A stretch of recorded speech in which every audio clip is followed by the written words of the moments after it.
Here is proof in logic problem 2. So the directions say, use the polygons provided to construct triangles in order to provide a geometric proof that the sum of the interior angles of a polygon is n minus 2 times 180. So I'm going to skip over the first one because it is just a plain triangle. So we already know that all of the angles add up to 180 and you can't draw a triangle through it. So it's just the number of sides, which is 3. 3 minus 2 is 1. 1 times 180. That's what we need. So, which is just 180. So we already know that in a normal triangle, that is the answer.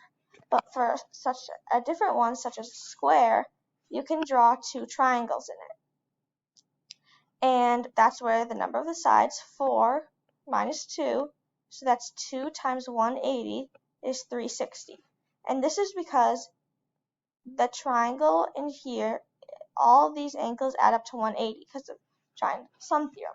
And there's two triangles in this shape, so you multiply it by 2.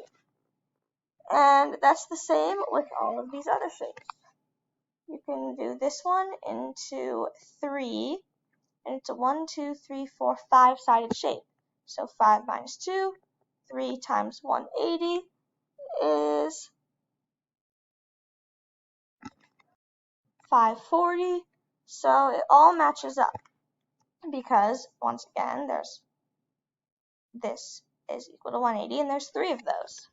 And it just keeps going on and on.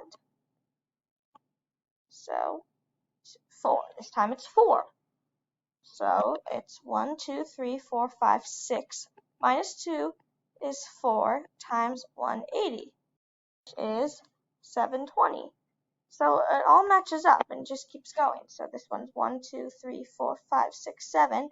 So you can make 5 sides, or 5 triangles.